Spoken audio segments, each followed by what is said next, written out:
All right, so I'm here with Kris Hampton. Kris, tell us about yourself for those of you that want to learn about you, and we're going to go through today talking about preventing injuries.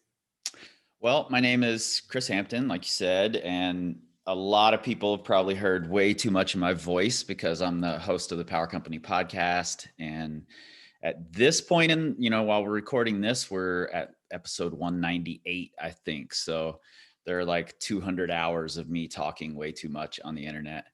And And cranking out volume of high quality content. yeah, trying to. I'm addicted to those conversations. So, I have to keep having them. And I'm the owner of Power Company Climbing, which is a group of coaches that trains climbers. And ultimately, we've kind of morphed into this company that's trying to give climbers the tools they need to succeed. So whether that's specific products that'll streamline their process, or if it's coaching or the podcast, or whatever it is, we're trying to give them those tools. And I come to this from a background of both skateboarding and gymnastics. I was a hardcore skater for a lot of years. I was a gymnast and a gymnastics coach, and I kind of came to climbing after those things. So I bring the kind of process I learned there into my climbing and into my coaching. So. And I gotta ask the question, like, so you've been climbing for a long time and climbing at a high level. You had to have had some injuries that you've come across. And Yeah. since we're talking today about preventing injuries or even experience with injuries, what have you experienced and what has been your process? And you can maybe even say a specific injury or just the general process of trying to prevent them. Okay. I think I'm pretty lucky actually in that I haven't had a lot of injuries. I think I'm pretty good at kind of towing that line that exists when you're trying to perform at a high level.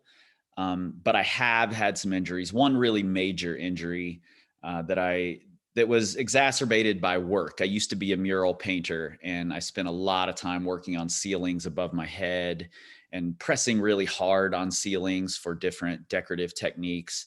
So my right shoulder eventually blew up. It was a labrum tear, but then also a full tear of supraspinatus, and the bicep head was totally shredded. So they had to cut a piece out of the bicep head, or out of the bicep tendon, and they repaired the shoulder.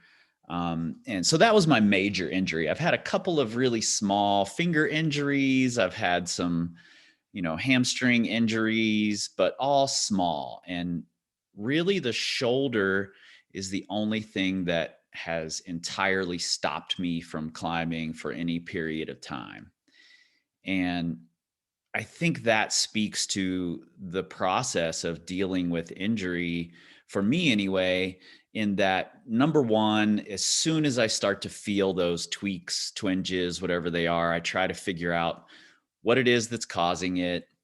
Whether I understand the mechanism of what's happening in my body or not, I'm like, oh, okay, I'm grabbing this hold, that's doing it. I can feel it when I do this, or when I do this type of move. And I try to just back off of that. I don't necessarily quit entirely, but I try to back that to a lower level to where it feels a little more bearable. And then I build back up slowly.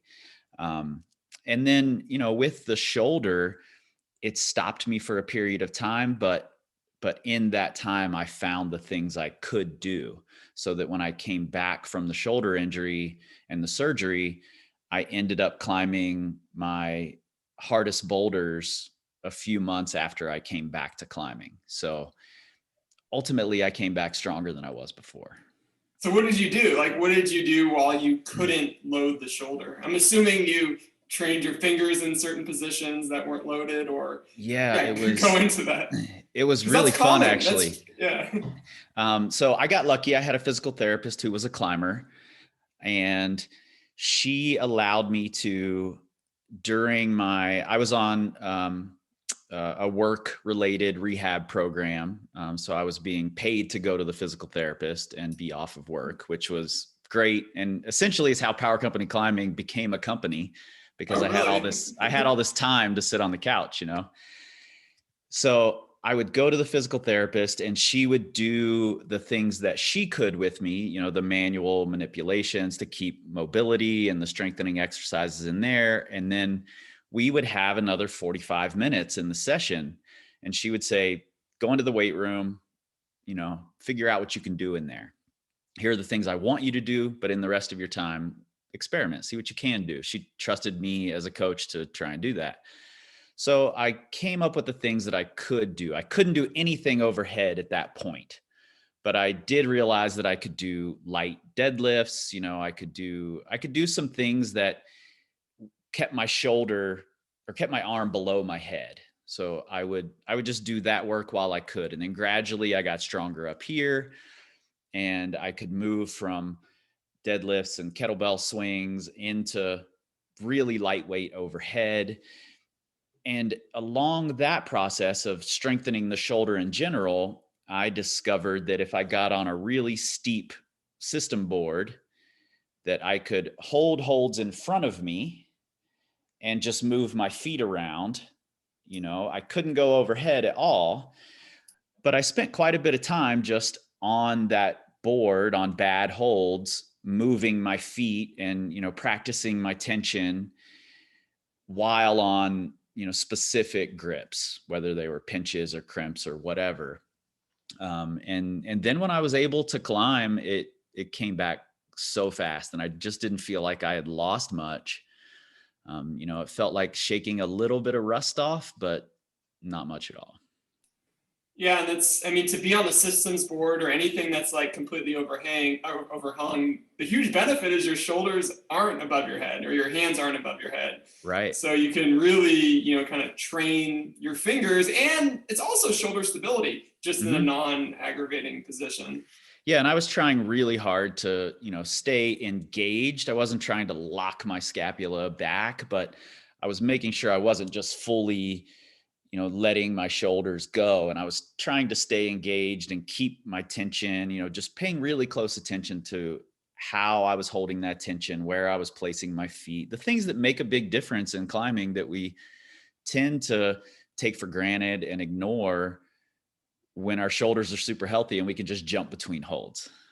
Yeah, definitely. And you mentioned earlier, so that's the shoulder, and you mentioned earlier that you had some hamstring injuries or some back of the thigh. I mean, that's not as common. I'm assuming, was that have to do with heel hooking, or what was the It background with was. that? So one of my big goals, I did my first V10 after coming back from the shoulder surgery, Nice. and did several more V10s and decided, oh, I think I'll shoot for this big goal, you know, this big reach goal of V12 eventually. And this was, I had my surgery at 41, I think. Did So my it's first just like a V10. year ago?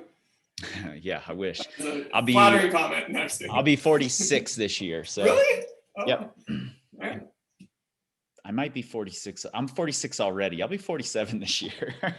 That's when you know you're getting older, when the math gets harder for Yeah, the for the added numbers. absolutely. So my big reach goal is V12, and I felt like I was closing in on my first V11. I had a trip scheduled to Waco. My wife and I were gonna be in Waco tanks all winter, and I was training really hard. I was feeling super strong.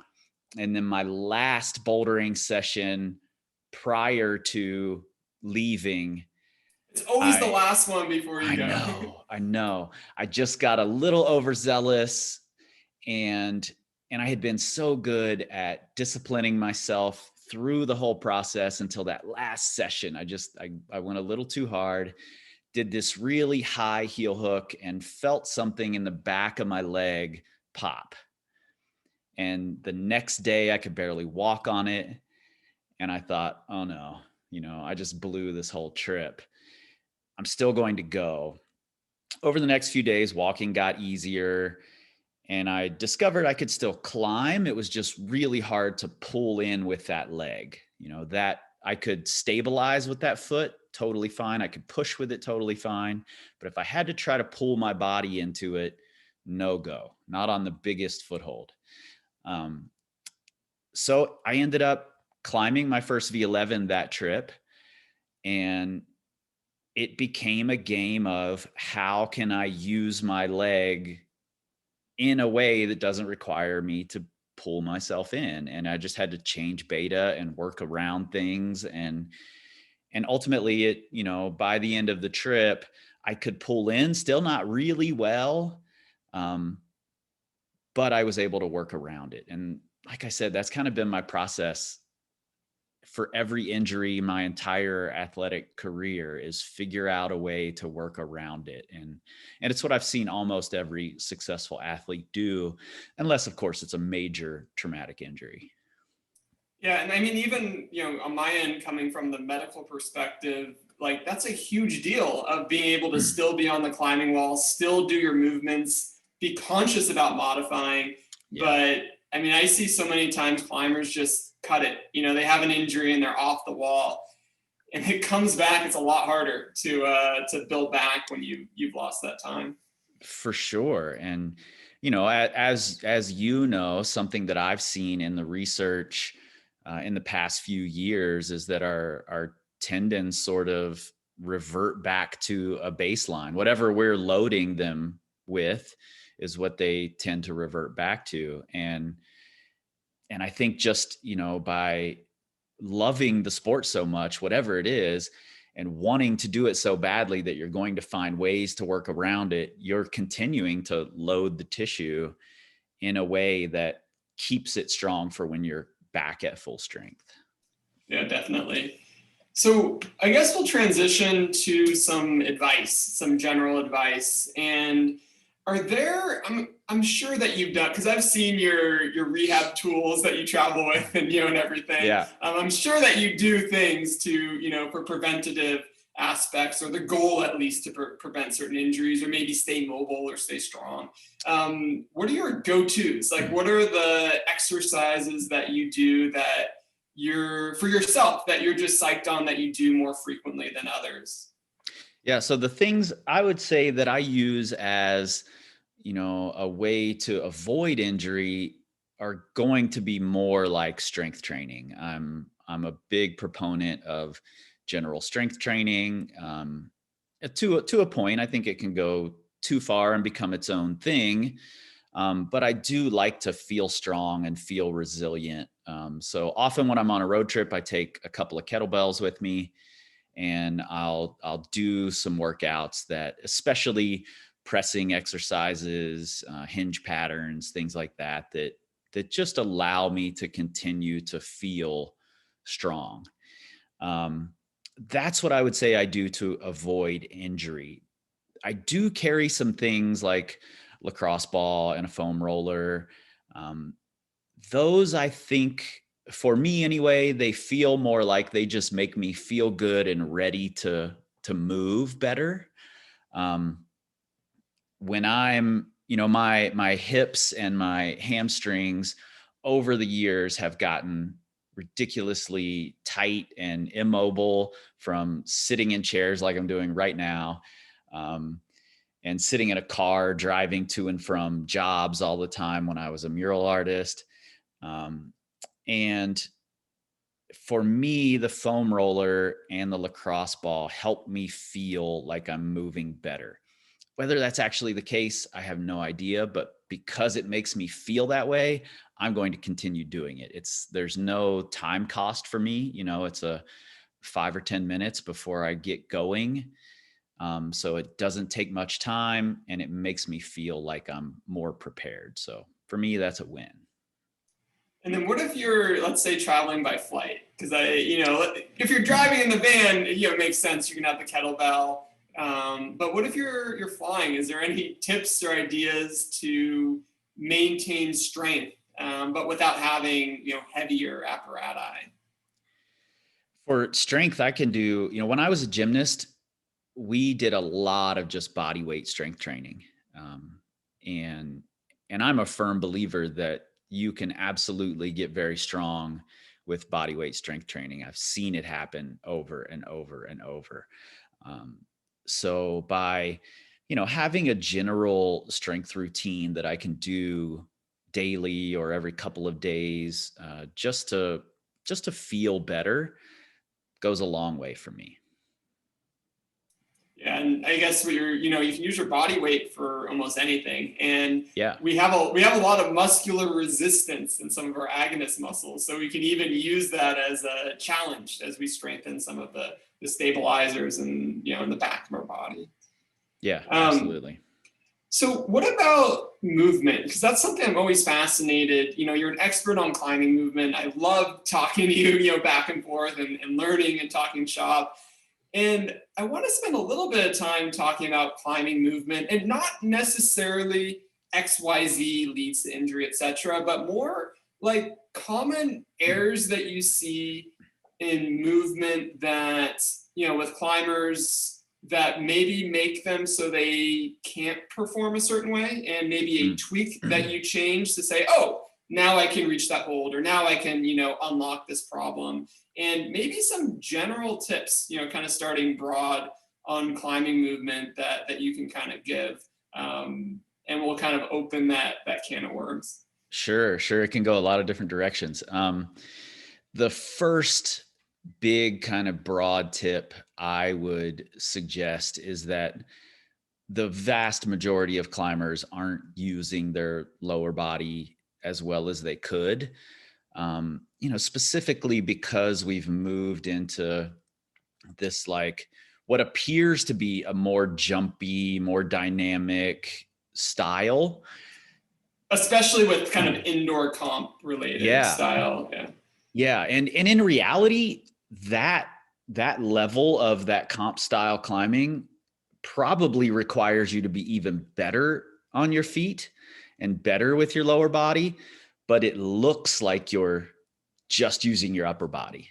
If you watch Tomoa on these World Cup problems, it looks like he's just swinging around with his upper body, but he's so good at using his legs and using his lower body when he does, that it enables him to have the power remaining in his upper body to be able to use it.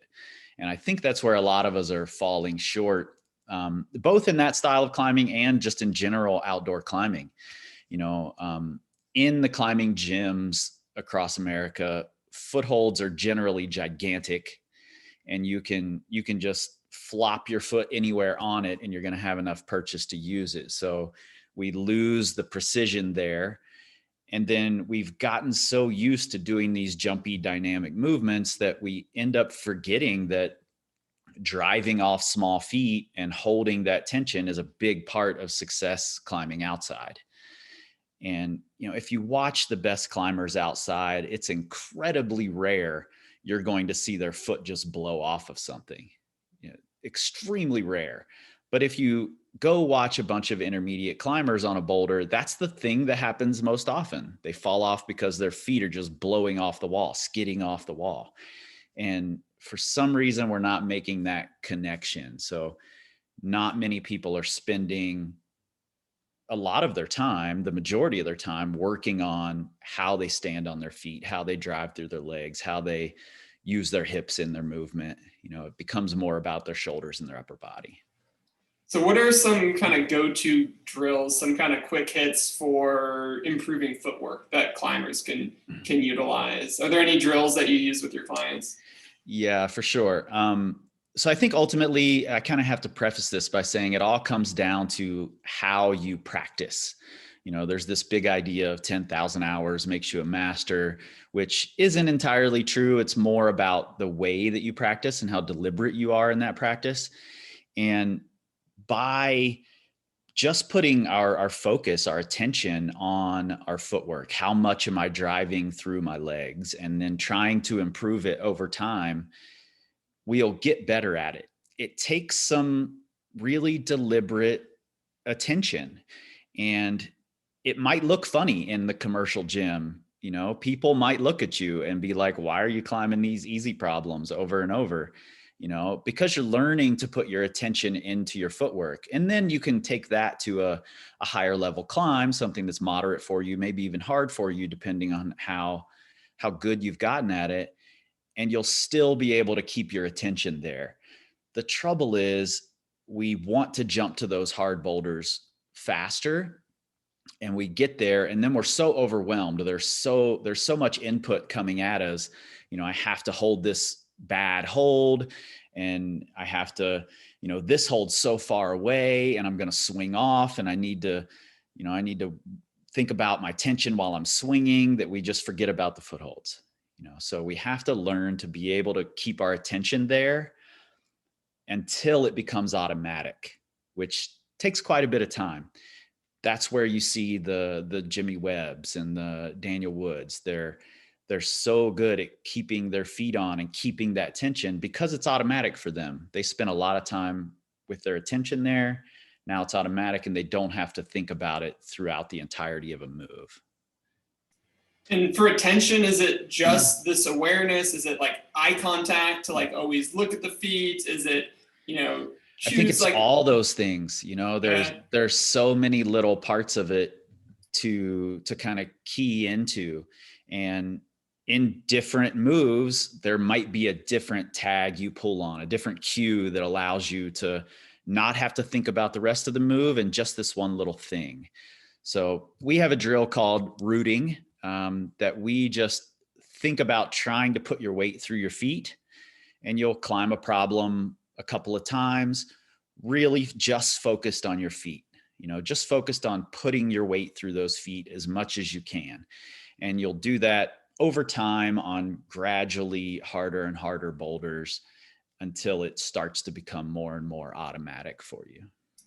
So at the base level, I think that rooting drill is a really great start for people. It feels strange at first, but I've gotten so many messages from people over the years saying, I just sent my project and I didn't even realize it until I was through the move, but I was totally doing the rooting drill in the crux. And that's a big win. Definitely. All right. So what are some other differences, let's say, between elite climbers and maybe like more intermediate climbers that you notice as well from, movement efficiency standpoint? So footwork seems like that's like huge, right? Are there any other things that you notice that are different between the two groups? Yeah, this kind of ties in. One of the biggest things I noticed ties into this idea of driving through your feet and keeping tension is that on a lot of big dynamic moves, pro climbers, really good climbers, are able to slow that move down right at the last second so that they're a little more precise. They're not loading their fingers as harshly as somebody who might just fling their body at it and hit it totally out of control. They have a small amount of control in there before they hit the hold, which allows them to stay on, be more efficient, be more in control in that moment. And that comes down to the tension they're able to keep or reapply. I don't think of tension as a light switch. I think of it more like a dial. So when they initiate this big dynamic move, maybe they've turned that tension dial way down, but then near the end of the move, they've turned all these things to automatic. So at the end of that move, they're able to dial that tension up and slow that move down. Even though they're in the air, they're able to slow this move down, hit the hold more precisely, be in more control, and have more left for the rest of the climb. Whereas somebody jumping out of control might hit the hold, but then they've spent so much energy latching the hold, trying to stay on the wall, that they fall off the next move. And are there any drills that you do specifically to develop that almost coordination of tension, and that kind of, that like speed of movement, but the ability to slow down when you're about to contact? Yeah. And, we kind of have this hierarchy of this whole system that starts with the rooting drill I mentioned earlier. This whole thing was sort of imagined by one of my coaches, Nate Drolet, and we worked on it together and created this ebook that we have out called Applied Body Tension that works you through this whole system. And ultimately, this drill, where we're really focused on the tension at the end of a move, we call dead stops. And essentially the way that works is you've already worked on rooting, you're creating the tension through your lower legs, you've turned that into somewhat automatic, You've learned how to create tension through the arm that's still on the wall, and you've turned that a little bit automatic. And then we start putting our attention, moving our attention from the feet and that arm that's still in contact with the wall to your tension at the end of a move. And you'll do a move that's relatively moderately hard for you, that's really difficult to slow down at the end, and just focus on trying to slow it down. And small little gains with this one. You don't want to, it shouldn't be a move so easy that you can just stop in midair and hover over the hold. While that's valuable, that's kind of down in the hierarchy. This is more about just slowing the move down enough that you can be really precise right at the end. So just what's a practice thing. Yeah, definitely. And I mean, that seems it's probably a nuance that the climber is definitely looking for with that instantaneous like half second. Yeah. And just a side note related to injury, I think that's one of the biggest causes of shoulder injuries is that I'm totally, I have no evidence of this other than my own observation, but anecdotal, it's good. We teach these young climbers who are coming into these commercial gyms. They're climbing problems that have been set for adults. So they're giant moves. They get really good at jumping. They've learned to just leap between holds. And then as they get heavier, they're still just doing this leaping. The holds are getting smaller. They're getting heavier. They're hitting these holds pretty much out of control because that's how they've learned that moves work. The best climbers obviously start to learn that control and can apply it. But I see a lot of people who've come up as a youth climber just leaping out of control to bad holds. And because they're able to latch the holds, and then it loads the shoulder in these ways that they're just not ready for.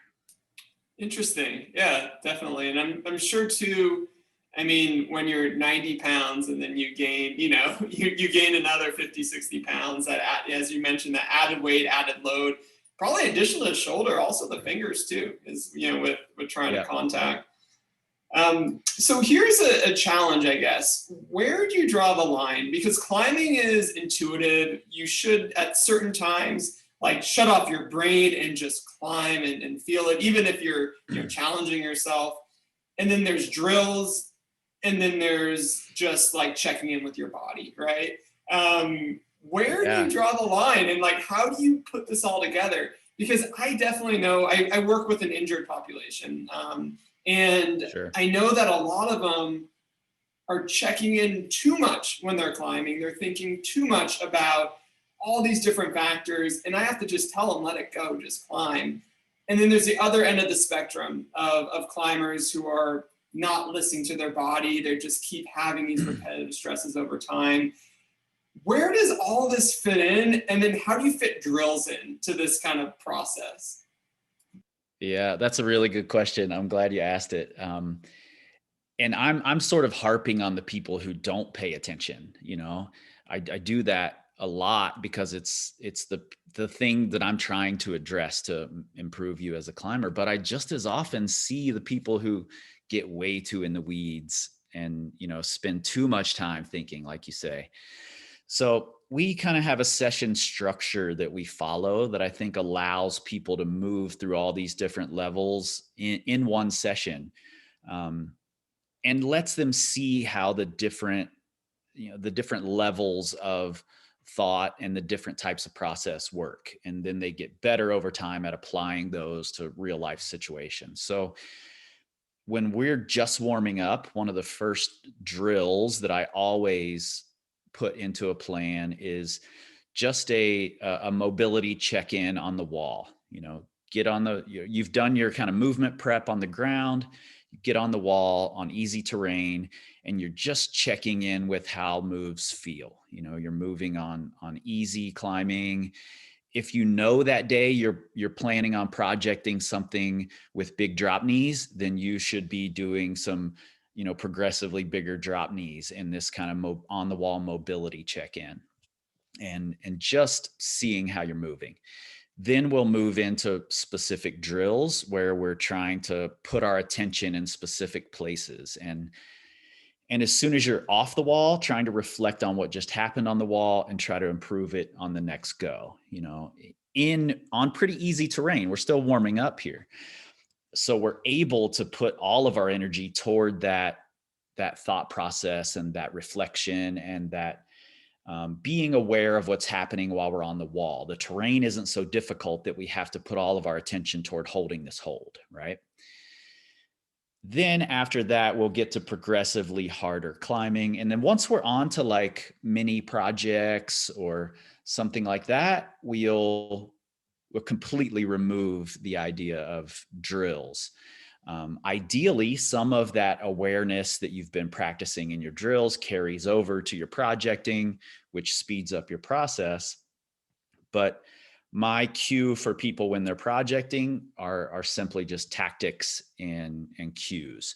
So I want them to be resting enough. I want them to practice a good tactical approach to the climbs they're working on, whether it's going bolt to bolt on a sport route or working out individual moves on a boulder or getting power spots to try a move they can't do yet, whatever it might be, but then also their effort level.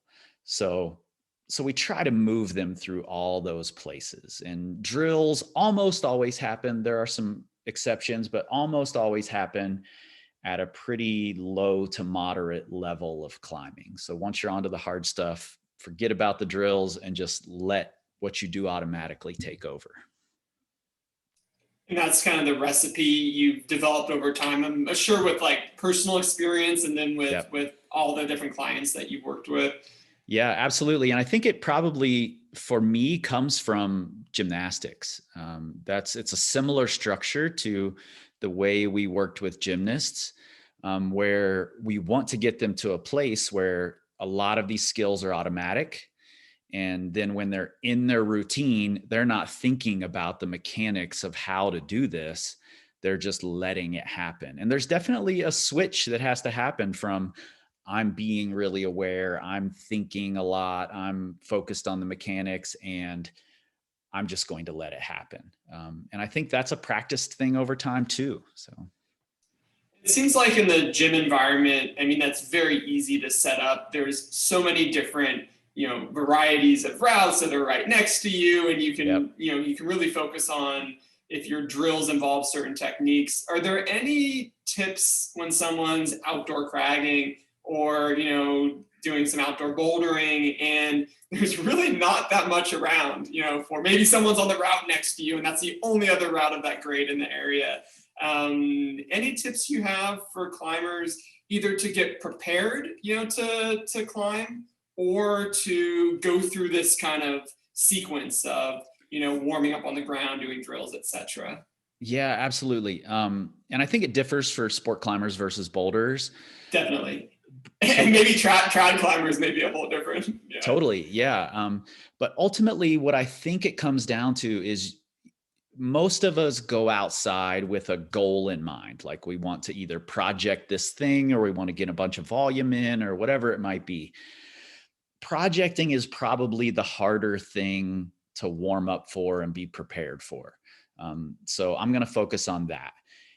When you're projecting, if you know what the thing is that you need to kind of be ready for, to prepare for during your warm-ups, then you can sort of artificially create that in your warm-up. Let's just say, for instance, when I was 40, I was working on my first 514, and I knew I needed to climb faster than my normal pace. I'm a slow, kind of methodical climber by nature, and I was working on becoming faster and just getting into a much quicker rhythm in my climbing. And I wanted to kind of prime myself for that. So I would get on this 511 that I did as a warm up every single time I tried the 514.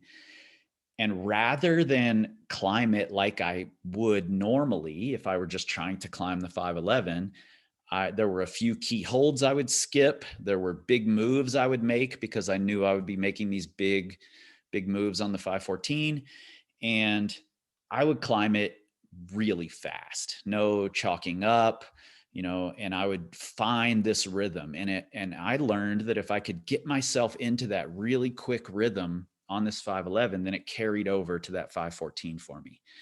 It's a similar thing with, effort. If you can learn how to give a bunch of effort on your warm up that's artificial, you don't need it. You could do it with much less effort, but convince yourself to apply that effort, then it might carry over to your project.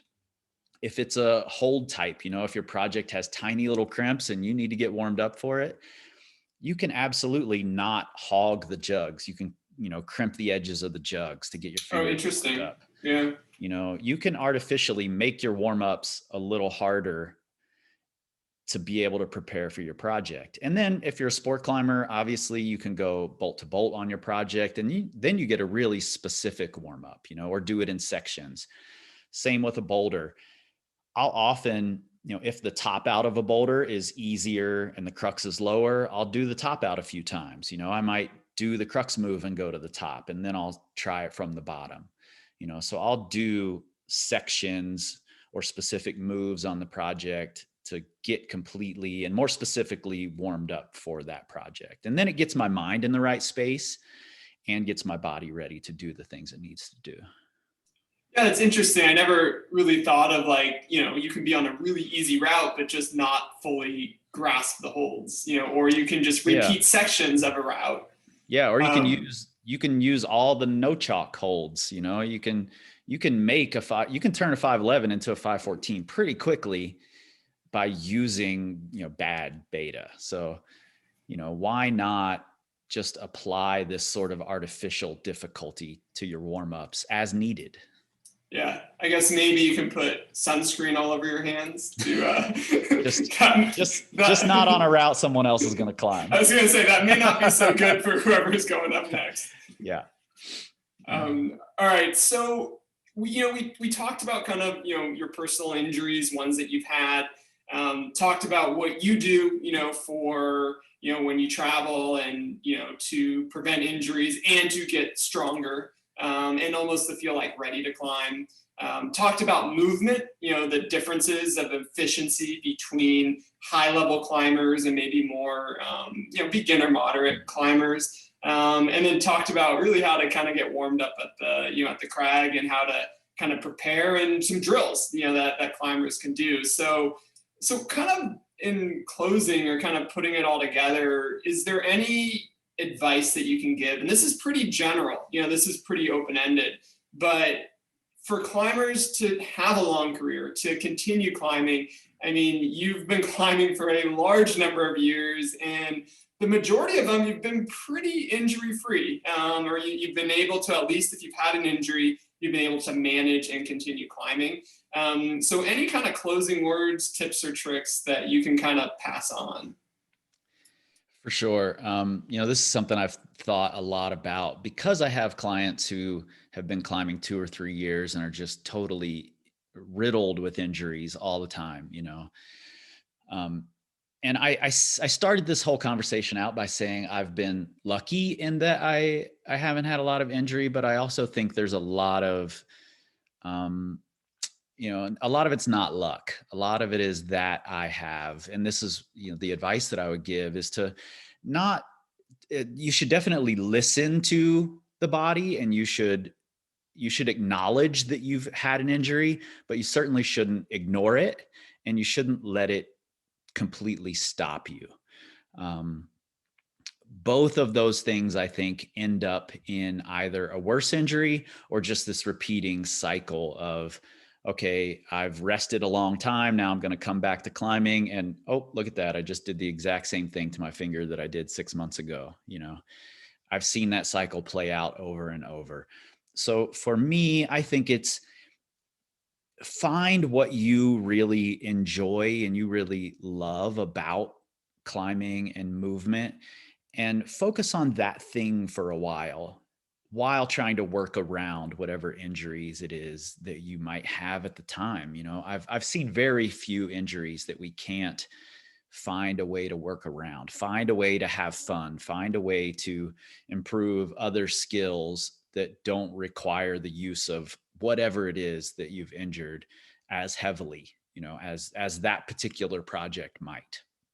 And, just as bad, I think, as ignoring the injury, pretending you don't have it, and then going at the exact same thing with the exact same intensity over and over and over until the injury just gets worse and worse and worse. So be cognizant of it, but don't let it completely shut you down, I think, is one of the biggest keys to longevity. And then follow whatever it is you're psyched about. Just because trad climbing's not as cool as bouldering doesn't mean you should. It's way cooler than bouldering. It's way cooler. And big wall climbing is the coolest. I used to be of that incorrect mind too, but even if it's not the cool thing, if you're enjoying doing it, go do it. If you've told everyone, oh, I want to climb 513, this particular sport climb, and you just stop being psyched for that, move to something else. If you want to go bouldering, go bouldering. You don't have to keep banging your head on that thing that you said you wanted to do a year ago just because you said you want to do it. Follow what you're psyched to do, get curious, and that's going to take you a lot further than just banging your head against it because you think you should do it.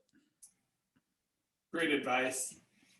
Kris, where can people find you if they want to follow up and see some of your resources? Can you speak a little to that? Yeah, we're at powercompanyclimbing.com on the interwebs, and then we're at Power Company Climbing on Facebook, Instagram, YouTube. I think we're on Pinterest as well. We're in all the places except for Twitter. So you can find us at Power Company Climbing everywhere. Awesome. Well, thank you, Kris. Yeah, thank you. I appreciate what you're doing, and I love your approach to it all. So thanks for what you do. Yeah, likewise. And by the way, just a quick update. The last episode we did on the Power Company podcast about kind of the hot topics, that one is now in the top 10 all time. I think it's number 5 all time now. So. Oh, wow. All right. That was a fun one. Yeah, it's one of the quick risers. It's moved in fast. So yeah, I remember I had a quarter of a beer during that episode, so I was a little bit tipsy. No, I'm just kidding. That's because you're a trad climber.